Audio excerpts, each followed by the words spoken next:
Hello everyone, Fred here. In this installment of TPP Dynamite, I'm going to be discussing my thoughts about the recently dropped preview chapter of the upcoming book Alex Rider, Nightshade Revenge, as well as my initial feelings about the book itself. First things first though, if you haven't already, let me encourage you to subscribe to my channel. I post film, book, and movie reviews. I do opinion pieces on entertainment, news, and affairs. I'm also an author of adult and young adult mystery novels. To date, I've released 3 books: The Women in White, The Lethal List, and most recently, Textbook Murder. They're all on sale now, and there are purchase links in my video description below. With that in mind, and without further ado, I'm going to get right to it.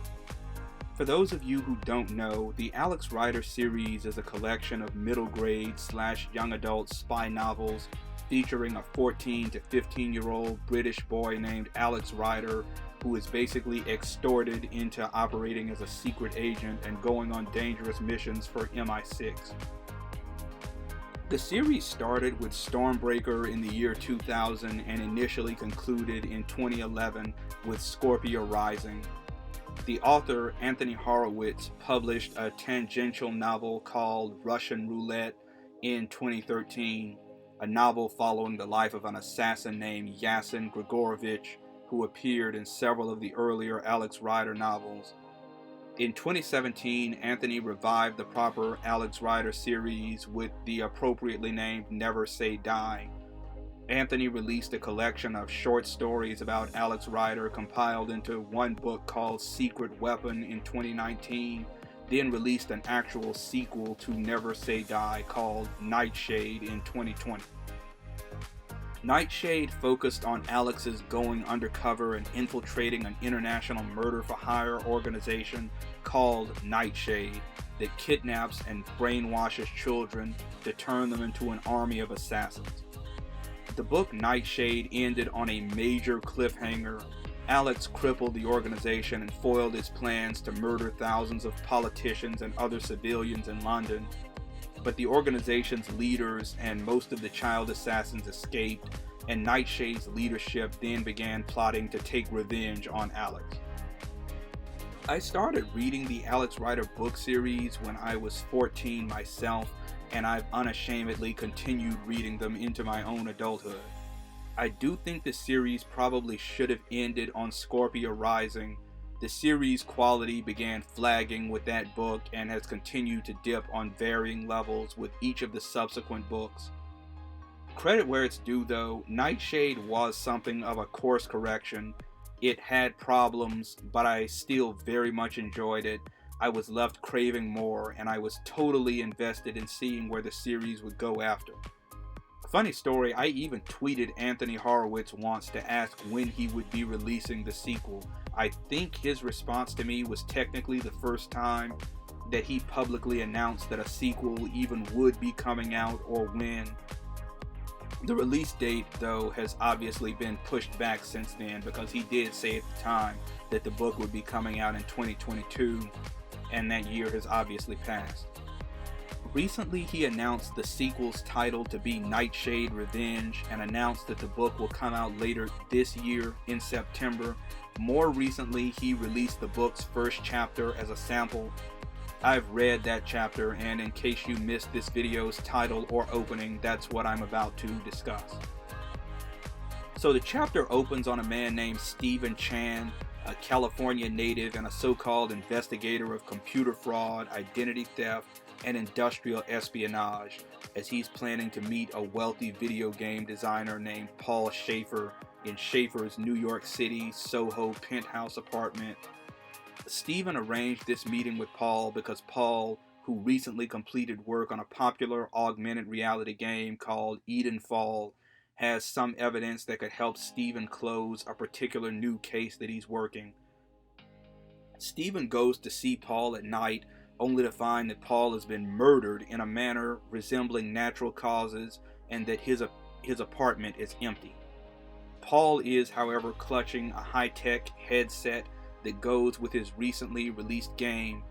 Stephen takes the headset both as evidence and in order to use its mapping functions to find a safe route out of New York and back to California. He does stealthily make his way as far as Central Park, occasionally wearing the headset as he goes. However, once he's in Central Park, he's stopped by two small girls, Jasmine and Amy. Jasmine then kills him by using a remote control to detonate a small explosive in the headset that he's wearing. And it turns out that Jasmine and Amy were able to find him in the first place because that headset also had a built-in tracking device that led them straight to it. The scene then cuts to Alex Rider, who's alongside his good friend Tom McMorran and taking a practice GCSE exam. It's revealed that about 5 months have passed since the book Nightshade, though Alex is still tormented by memories of the other child assassins he couldn't save from Nightshade, from the organization. He's also still visiting Freddie Gray and slowly developing help for him to recover from his brainwashing, slowly kind of giving him therapy, I guess, by friendship and helping him recover that way. Nevertheless, Alex remains uncertain on whether Freddie is just pretending that he's getting better and looking for another opportunity to escape like he did the first time he was captured in the book Nightshade. Alex and Tom finish their practice tests, and Tom later tells Alex that he's planning on quitting school and possibly moving to live with his brother in Naples because he just wants to get on with living his life and sees little point in education. He and Alex part ways with vague plans to meet later. What neither of them realize, though, is that they're both being tailed by several of Nightshade's child assassins. So I have mixed feelings about this chapter.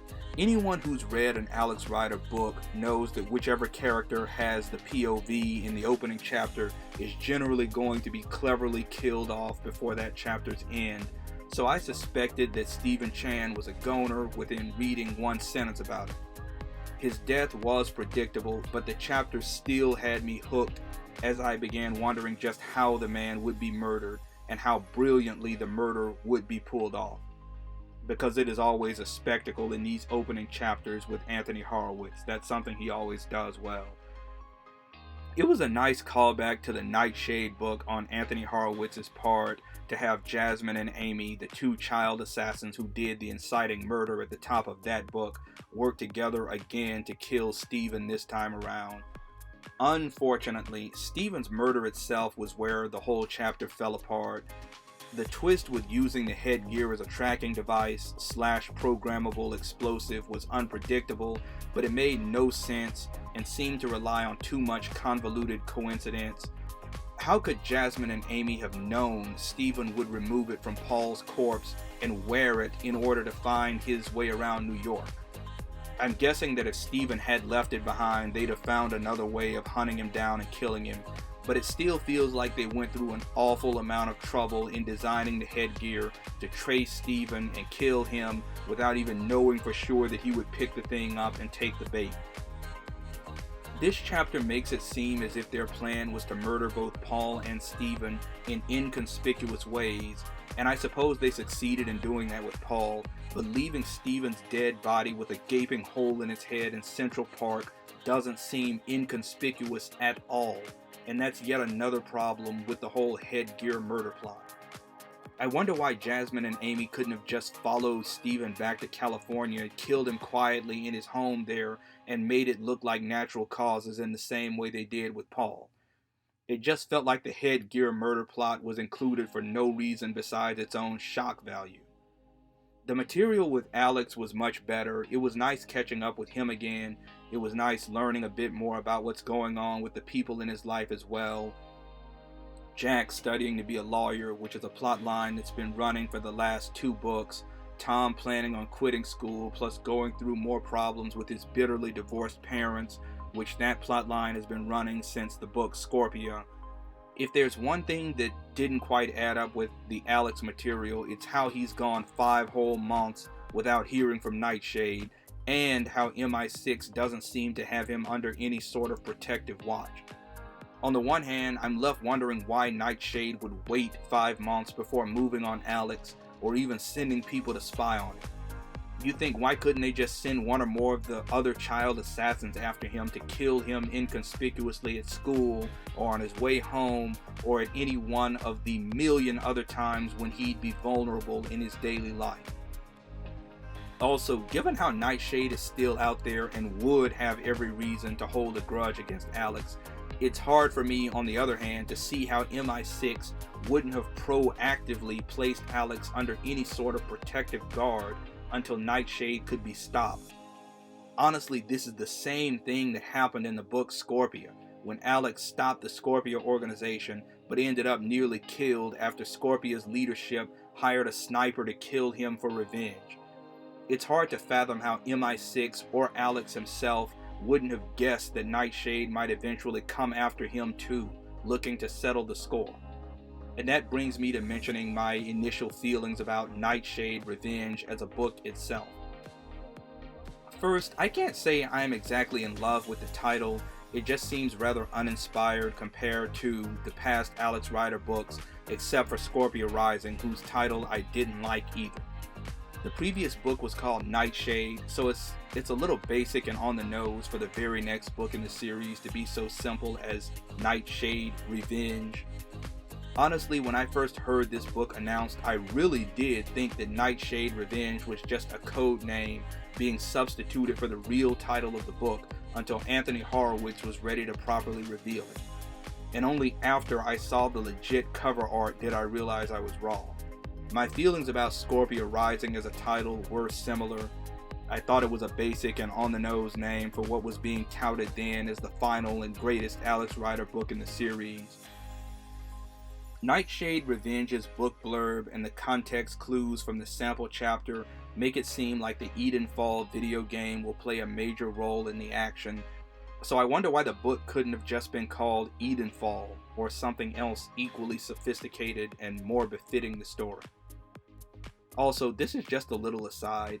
I haven't read Nightshade Revenge yet, obviously, but I really hope its plot won't be a simple retread of Eagle Strike's video game as a Trojan horse for nefarious schemes plotline. Eagle Strike executed that story to perfection, and the Alex Rider TV series adapted it again nearly 2 years ago, so I just hope Nightshade Revenge goes in a more unpredictable and more novel direction. Pun absolutely intended, hee hee hee. Second, Nightshade Revenge's premise doesn't much excite me either. The book's blurb makes it sound like Nightshade's plan for revenge against Alex will involve kidnapping Tom and using him to lure Alex into a trap. Simultaneously, the organization has its hands in some plot involving the Edenfall game and its gaming system, which that's not necessarily a poor premise, but it does, once again, leave me wondering why exactly Nightshade is bothering with jerking Alex around with the whole trap plan versus just sending someone to kill him quietly while he's living his life as an unprotected, unaware schoolboy. It just feels so unnecessary and over the top, especially if all Nightshade wants with Alex is to get even. Of course, I'm not going to gauge the whole book by its blurb. I have my concerns, but I'm willing to read the novel before I judge the quality of the work, and I look forward to doing that in, it looks like, September. So there you have it. At any rate, let me know what you all think. How hyped are you for Alex Rider Nightshade Revenge? Did you read the sample chapter? If so, were you or weren't you impressed by it? Meanwhile, if you like this video, don't forget to leave a like, click subscribe, ring that bell, and hey, follow me on social media as well. So long.